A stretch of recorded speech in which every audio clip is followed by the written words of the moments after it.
اعوذ باللہ من الشیطان الرجیم بسم اللہ الرحمن الرحیم قال انی عبد اللہ۔ اب وہ بچہ بولا، حضرت مسیح نے کہا میں اللہ کا بندہ ہوں، آتانی الکتاب، اللہ نے مجھے کتاب عطا کی ہے، وجعلنی نبیا، اور مجھے نبی بنایا ہے، وجعلنی مبارکا اینما کنت، اور مجھے مبارک بنایا ہے، بابرکت بنایا جہاں کہیں بھی میں ہوں گا، واوصانی بالصلاۃ والزکاۃ ما دمت حیا، اور مجھے تاکید کی ہے اللہ نے زکوٰۃ کی اور نماز کی جب تک میں زندہ رہوں، وبرم بوالدتی، اور میں اپنی والدہ کا فرما بردار ہوں، خدمت گزار ہوں، لم یجعلنی جبارا شقیا، اللہ تعالیٰ نے مجھے زبردست اور سخت تندخو نہیں بنایا ہے، والسلام علیہ، اور سلام ہے مجھ پر یوم ولدت، جس دن کہ مجھے جنا گیا، میری ولادت ہوئی، و یوم اموت، جس دن کہ میں مروں گا، و یوم ابعث حیا، اور جس دن کہ مجھے اٹھایا جائے گا زندہ کر کے۔ ذالک عیسی ابن مریم، یہ ہے عیسیٰ ابن مریم، یہ ہے حقیقت عیسیٰ ابن مریم کی علیہ الصلاۃ والسلام، علیہم الصلاۃ والسلام۔ قول الحق الذی فیہ یمترون، یہ ہے وہ قول حق، قول فیصل، 100% درست، جس کے بارے میں یہ جھگڑتے ہیں۔ ما کان للہ ان یتخذ من ولد سبحانہ، اللہ کے شان کے شایع نہیں ہے یہ کہ وہ کسی کو اپنا بیٹا بنائے، سبحانہ، وہ پاک ہے اس سے۔ اذا قضى امرا فانما يقول له كن فيكون، جب وہ کسی چیز کا فیصلہ کرتا ہے تو وہ کہتا ہے کہ ہو جا، وہ ہو جاتی ہے۔ یعنی جو باپ کا حصہ تھا ولادت مسیح میں، وہ اللہ تعالیٰ کے ایک حرف کن کے ذریعے سے پورا ہوا، اسی لیے یہ کلمہ ہے، اللہ کلمۃ من ہو، اللہ کا خاص کلمہ ہے۔ باقی چیزیں جو ہے انسان کے ہاں جو بھی قانون و قاعدے کے مطابق، جو بھی بایولوجیکل جو طریقہ ہے اس کے مطابق ہو رہے ہیں، وہ چل رہا ہے، لیکن جہاں وہ ایک رکھنا ہے وہاں اللہ کا ایک خصوصی کن جو ہے اس نے اس خلا کو پر کیا ہے۔ ان اللہ ربی و ربکم، اور یقینا اللہ ہی میرا بھی رب ہے اور تمہارا بھی رب ہے، فاعبدوہ، پس اسی کی بندگی کرو اور پرستش کرو، ھذا صراط مستقیم، یہی سیدھا راستہ ہے۔ فاختلف الاحزاب من بینہم، تو جماعتوں نے، گروہوں نے، فرقوں نے اپنے آپس میں اختلافات پیدا کر لیے، غلط باتیں جو ہے گھڑ لیں۔ فویل للذین کفروا من مشہد یوم عظیم، تو ہلاکت اور بربادی اور تباہی ہے ان کافروں کے لیے اس دن کی پیشی، اس بڑے دن کی پیشی سے۔ اس بڑے دن جب پیش ہوگی، حقیقت کھل جائے گی، حضرت مسیح کی حقیقت بھی واضح ہو جائے گی، تو جو انہوں نے من گھڑت عقیدے بنا لیے تھے، جن لوگوں نے ان عقیدوں پر جان دی ہوگی، ان کے لیے پھر ہلاکت اور بربادی ہوگی۔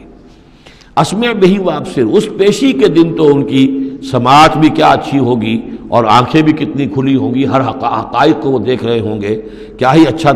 سن رہے ہوں گے اور کیا ہی اچھا دیکھ رہے ہوں گے۔ یوم یاتوننا، جس دن کہ وہ ہمارے پاس آئیں گے، لیکن الظالمون اليوم فی ضلال مبین، لیکن آج یہ ظالم جو ہے کھلی گمراہی میں مبتلا ہیں۔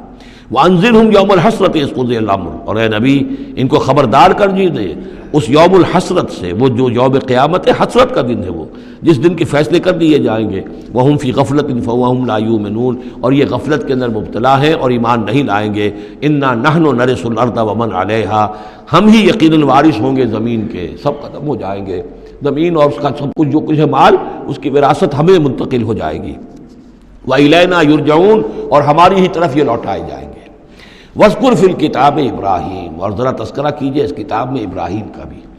انہ کان صدیقا نبیا، یقیناً وہ صدیق نبی تھے۔ اذ قال لابیہ، یاد کرو جب کہ انہوں نے کہا اپنے والد سے، یا ابت، ابا جان، لما تعبد ما لا يسمع ولا يبصر، کیوں آپ پوچھتے ہیں، بندگی کرتے ہیں ایسی چیزوں کی جو نہ سن سکتے ہیں نہ دیکھ سکتے ہیں، ولا یغنی عنک شیئا، نہ آپ سے کسی چیز کو دور کر سکتے ہیں کہ آپ کے کچھ کام آ سکتے ہیں۔ یا ابت، ابا جان، یہ بہترین مقام ہے قرآن مجید کا کہ کوئی داعی، کوئی مبلغ، کوئی حق کی طرف بلانے والا اپنے بڑے کو، کسی بزرگ کو اگر بلا رہا ہو تو کس انداز میں بلائے گا؟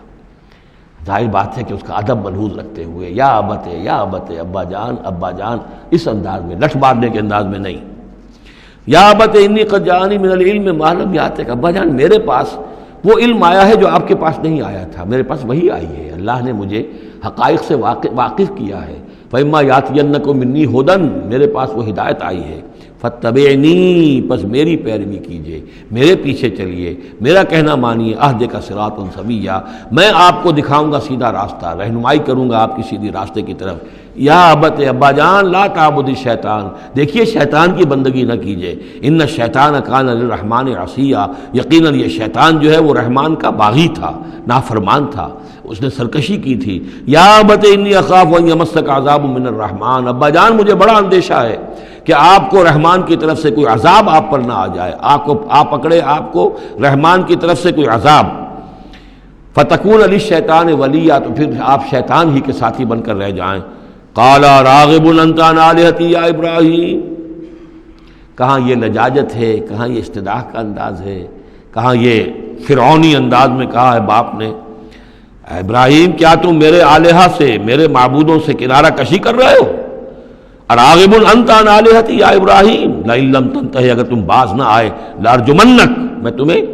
رجم کر دوں گا، ہلاک کر دوں گا، سنسار کر دوں گا، واہجرنی ملیہ، اور فوراً تو ذرا میری نگاہوں سے دور ہو جاؤ، میں تمہاری اس بات کو برداشت نہیں کر سکتا، فوراً میری نگاہوں سے دور ہو جاؤ، کچھ دیر کے لیے تو میری نگاہوں سے چلے جاؤ۔ قال سلام علیک، انہوں نے کہا سلام، ساستغفر لک ربی، میں اپنے رب سے آپ کے لیے استغفار کرتا رہوں گا، انہ کان بی حفیہ، وہ مجھ پر بڑا مہربان ہے، واعتزلکم وما تدعون من دون اللہ، اور میں کنارہ کشی کرتا ہوں آپ سے بھی اور ان تمام معبودوں کو جن کو آپ پوج رہے ہیں اللہ کے سوا، وادعو ربی، میں تو اپنے رب کو پکاروں گا، اسی سے دعا کروں گا، عسیٰ اللہ اکون بدعاء ربی شقیہ، اور مجھے یقین ہے کہ میں اپنے رب کو پکار کر اس سے دعا کر کے نامراد نہیں رہوں گا۔ فلما اعتزلہم، جب ابراہیم نے ان سے کنارہ کشی کر لی، وما یعبدون من دون اللہ، اور ان سب سے بھی کنارہ کشی کر لی جن کو پوج رہے تھے اللہ کے سوا، وہبنا لہ اسحاق و یعقوب، تو ہم نے اسے اسحاق جیسا بیٹا، یعقوب جیسا پوتا عطا کیا، وکلا جعلنا نبیا، اور ان دونوں کو بھی ہم نے نبوت سے سرفراز فرمایا، ووہبنا لہم من رحمتنا، اور ان کو ہم نے خاص اپنی رحمت سے فضل سے عطا فرمایا، وجعلنا لہم لسان صدق علیہ، اور ان کے لیے ہم نے اعلیٰ تذکرہ اور اعلیٰ شہرت جو ہے دنیا کے اندر باقی رکھی۔ رفعنا لک ذکرک کی طرح حضرت ابراہیم علیہ السلام اور ان کی آل کا بھی دنیا کے اندر بول بالا رہا۔ صدق اللہ العظیم۔